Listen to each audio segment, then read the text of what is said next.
Alrighty, guys, let's do a full reaction, review, breakdown, whatever you want to call it, for Mission Impossible: The Final Reckoning that came out this Memorial Day weekend. As I have said before in my quick takes, those ones have no spoilers. These ones have spoilers. If you have not seen the film, if you do not want to go know details about the film, please stop watching this right now. That is the only warning you're getting. So, with that being said, let's go ahead and talk about Mission Impossible: The Final Reckoning.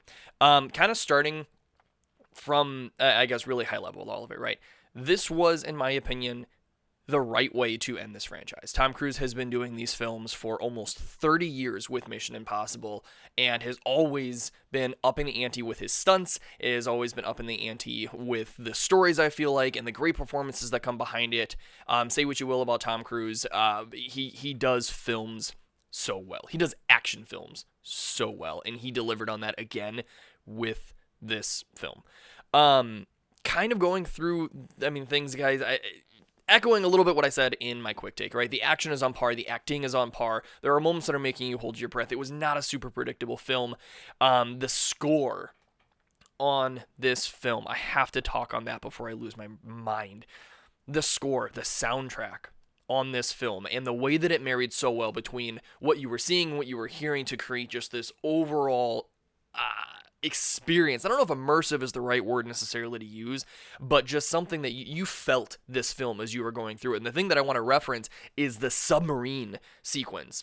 Well, he is way underwater, and he is in this sunken submarine that is slowly rolling down this underwater cliff, this underwater mountain, and you see the water level shifting on the inside of it as he's trying to navigate his way through things, and you see these torpedoes that are out of their torpedo bays, and they're falling on him or they're crushing on him, and as you're going through those bits, the noises, the sounds, the everything that you were hearing to help you understand the scale of what is happening, right? It's not just the suspenseful music that plays like in every other action film, but it's the echoes, it's the creaks, it's the rumbles and crumbles of everything that's happening around him.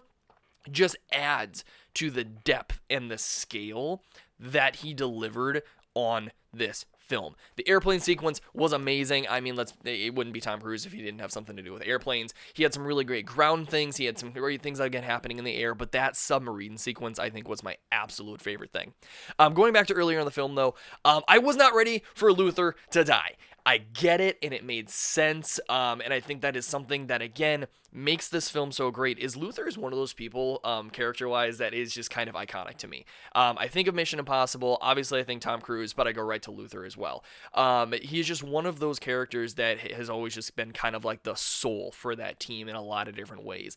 And to see him go so early in the film, right? Not in the final moments to save the day necessarily, not midway through something like that. In the beginning of the film, we lose Luther. And I think that set the expectation for this film of what else is happening here, y'all, right? And it kept you guessing throughout the rest of the film. Every time that something got just too uncomfortable, it made you think, holy shit, who are we going to lose now? Are we going to lose this person now? So that was definitely worth noting. I think that something that this film did really, really, really, really, really well is when the action was not actioning, the actors were acting very well.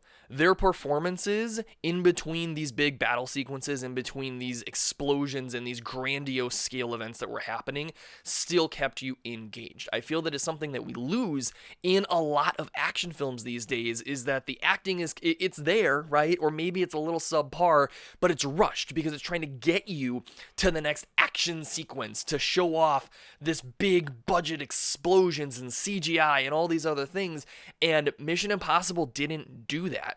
There was so many sequences that were happening where these actors were just on point, and they conveyed their emotional convictions and their worry and the genuine fear of what situations they were finding themselves in. And I think especially, right, when we look at Madam President and her board of advisors as they were going through the United States being the last ones in control of their nuclear arsenal, and they were like, listen, we need to hit these capital cities. We need to hit and sacrifice one of our own, and seeing the humanity in them struggle with that, and people are sweating and losing their minds, and then that's a detail that gets overlooked a lot.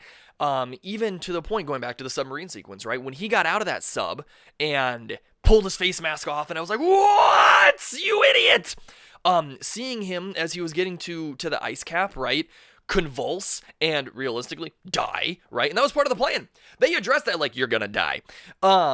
Seeing your main character, your hero, go through that, again, it's not something I think we see in a lot of modern action films because your hero is supposed to be just invincible, right? There's never a doubt in your mind that they're going to make it through, and I kept questioning time and time again, is Ethan going to make it through? Would he be the sacrifice so that the rest of the world could live? Because throughout the entire film, right, they kept telling us, this is everything you've done has led up to this. This is all the culmination of all of your actions have led to this. So in my mind, I'm like, you're setting him up to die. You are setting it up for him to not make it out of this, but for the rest of the world to be safe, right? And they kept saying, we do it for the people that we'll never meet. He could have died in this film. And I would have accepted it as a perfectly reasonable thing to have happened. It made sense. It would have made sense. So that was really exciting to go through, to witness kind of all of that. And I think a call out that needs to be mentioned, because I couldn't help but get my giggles in throughout the entirety of the film. And I forget her name already because I just kept laughing at her the whole time. But our little French assassin was my favorite moments of kind of like humor throughout this thing. Ethan is like, don't kill him yet. She's like, I want him dead. And towards the end, when Benji is like dying, right? And he's like, do you have medical experience? She's stone cold looked at his face. I kill people. But again, it's just like, it was those moments of relief where relief was needed without making it comedy per se, right? It didn't take away from the story. It wasn't laughing sequences. It wasn't comedic sketches throughout. It was little drips here just to bring that humanity back in, right? Foosball table reference between the three of them in the very beginning of the film. You had your sad moments. You had your borderline tearjerker moments. You had your, oh my goodness, I forgot to breathe moments. This film was just incredible. This was the way to end the franchise, and I'm looking forward to seeing if they will do more with it eventually. There's a lot of talk that Tom Cruise really wants Glenn Powell to actually kind of take up the Mission Impossible mantle, and Glenn Powell initially said no, like, my mom would never let me do it. It is the worst gig in Hollywood with the stunts and everything like that. But apparently Cruise is very persistent that he wants Glenn Powell to take over that mantle, which is really interesting, given that how Glenn Powell and Tom Cruise came to work together with Top Gun, because Glenn Powell had initially auditioned for Rooster, didn't get it, and he almost walked away from the project, and Tom Cruise came to him and he was like, I still want you in the film. I just want you for this role. And he's like, do you want to know how I've made such a successful career? Glenn Powell was like, oh, well, I mean, you pick great movies. He's like, no, I take great roles and I make them, or I pick great movies and I make them into great roles. Something like that. Really like a take control of your own destiny type of a thing. Obviously, that's paid off, in dividends for Glenn Powell's career so far.